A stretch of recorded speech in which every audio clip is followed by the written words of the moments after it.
Hi guys, my name's Doug. Welcome to my messy garage. A little bit of an unexpected video today. Last night I was working on the snow cruiser project out in the garage, and the trusty old DeWalt angle grinder started making some awful strange popping and buzzing noises.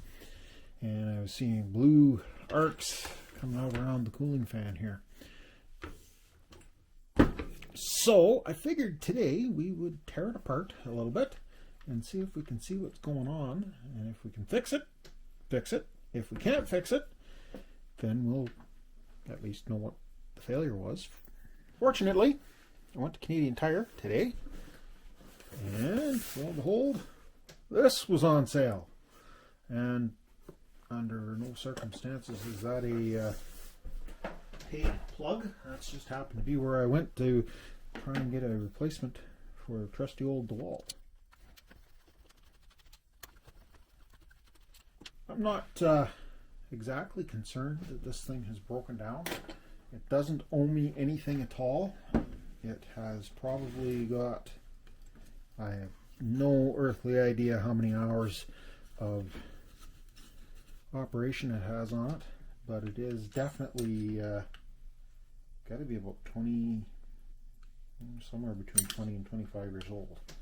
So I am not going to complain that I'm getting blue flames shooting out of it. What I'm hoping is happening is vibration from over the years, maybe a little bit of dirt buildup, etc., has an exposed conductor of some sort, and we can open it up here and maybe add a little bit of, I don't know, some kind of non-conductive coating onto whatever is exposed, fix it back up, and be able to keep it as a spare.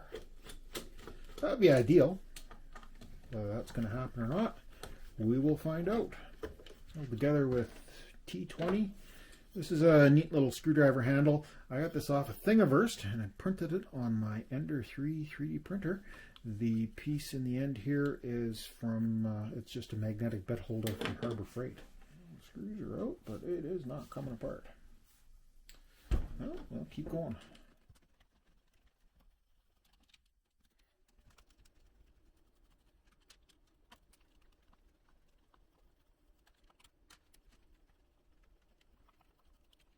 So I'll screw that part. Well, I will say the old girl's put together well.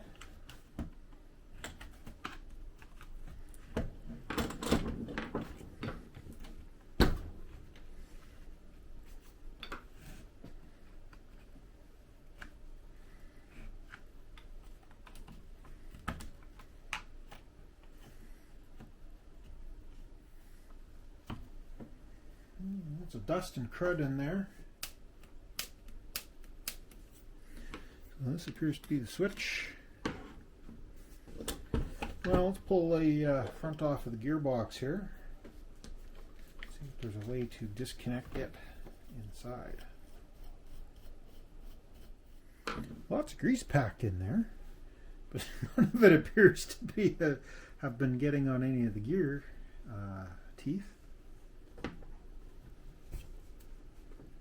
They don't really look any worse for wear, though.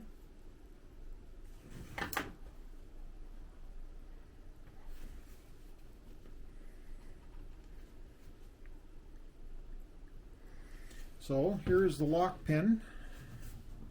See this popping up here when I push on the back side, and that engages with one of these 4 lock holes.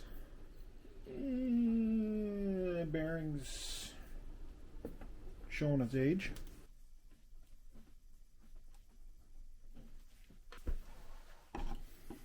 Put a little bit of a pry bar on it. Ah, there we go.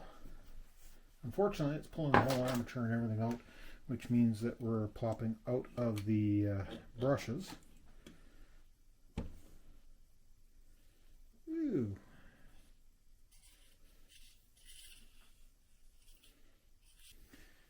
I don't know if that's something we've been wearing, or is that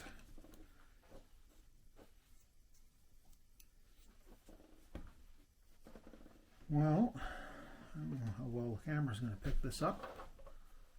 A little bit of arcing going on right in here. So let's see if we can get that stator, or whatever you would like to call it.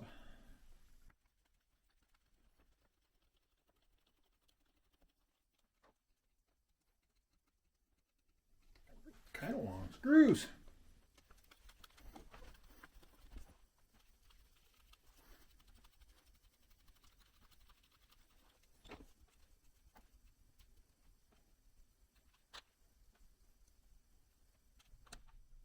Two 3/4 inch long screws.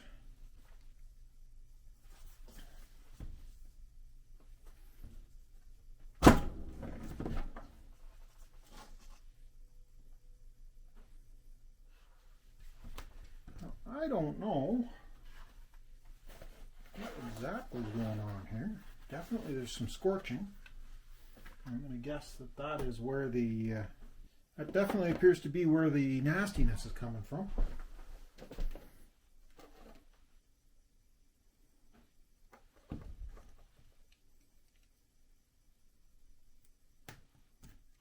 There appears to be some grit, steel grindings in there.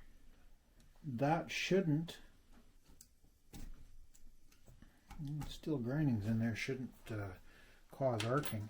Well, unfortunately, looking at the damage done to that coil, I am going to say that this thing is likely. I'll see if I can get this zoomed right in on this. Look in there, adjust the light a little bit. Look just in there. It's hard to see on the camera, but the coil looks a little bit scorched. Try cleaning it with a little bit of brake clean.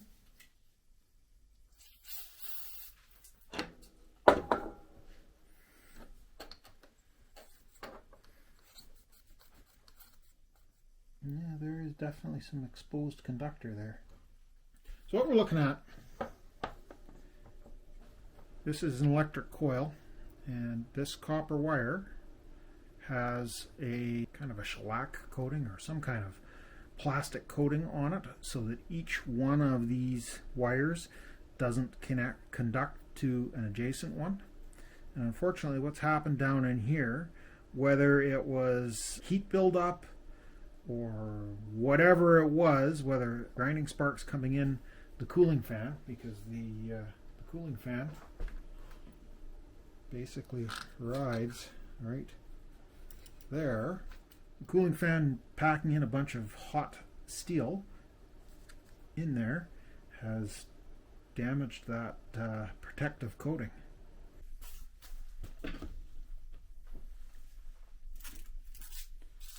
I don't know if this is going to work.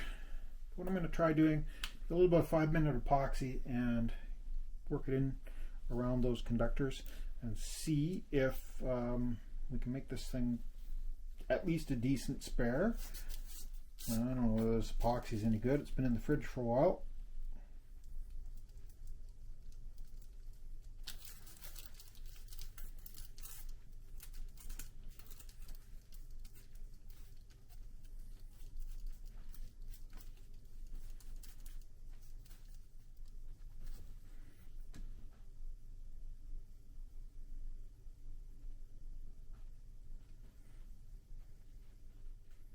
Kind of two spots where it appears to have been arcing. So we'll pack in some epoxy on both of them. We'll see how they do. Basically, if it works, great. I have a spare grinder. If it doesn't work, I'm not out anything, because basically I've written this thing off anyways.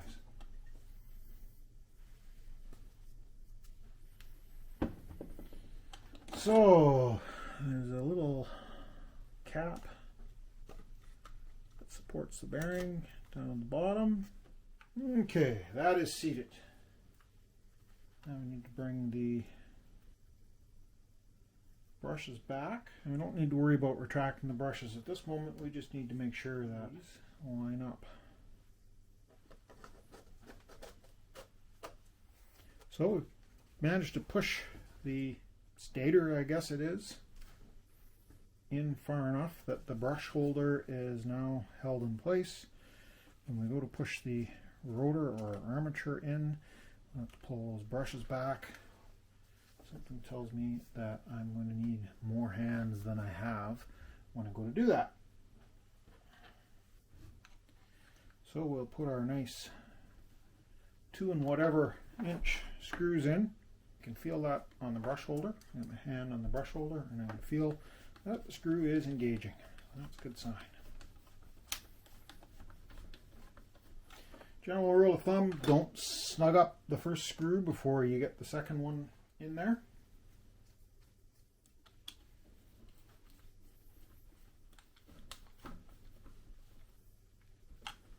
Okay, first step, reassembly. Second step in reassembly.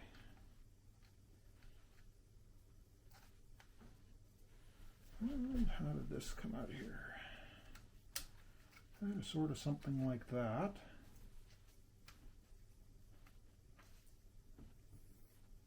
That is an air deflector for the fan.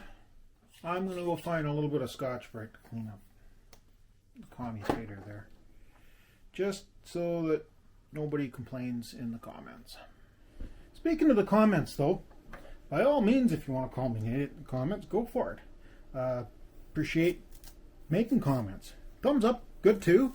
And subscribe. Getting lots of views on some of my videos, but not getting a whole lot of subscriptions. So if you do enjoy watching my video content, please, please, please throw me a subscribe. Tell YouTube that you like what I'm doing.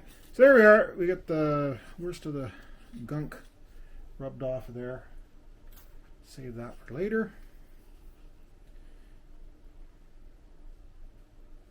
That bearing doesn't feel too bad.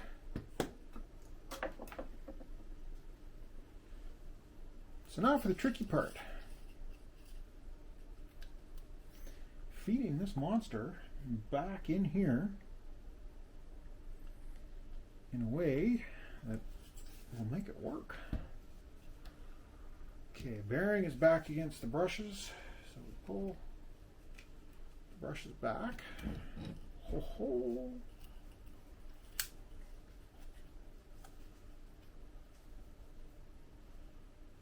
The brushes are back, seated against the commutator bars, and I do believe we are back together. I need some screws, and I need an appropriate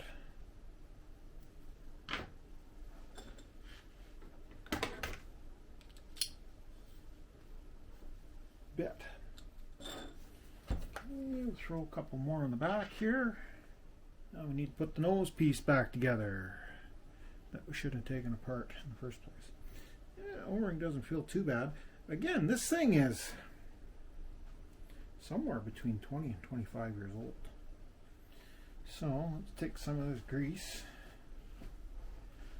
absolutely pack it into that gear.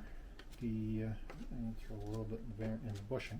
Lots of grease in the nose piece, but none of it was on the gear. I am not an expert when it comes to maintaining angle grinders. I don't know whether that's normal and the thing builds up heat and melts a little bit of this grease onto the mating surfaces, or whether it just got flung out and has been running dry. I can't tell you, but I do know I like having grease on the teeth of the gear. That feels okay.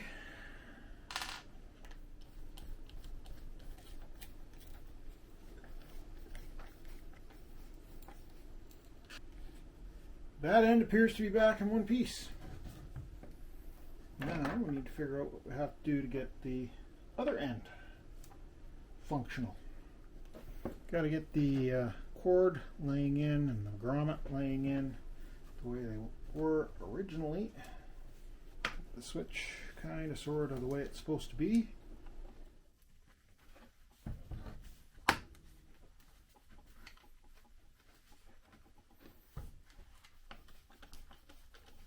Make sure to keep the fingers out of the seam when it comes together so I don't get pinched.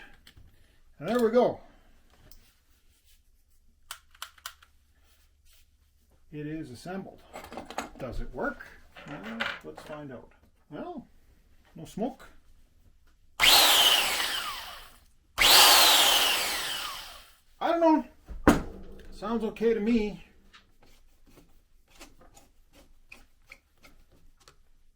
It'll be a little bit better, and it may keep some of the conductive dust from spraying back up into the fan. So who knows?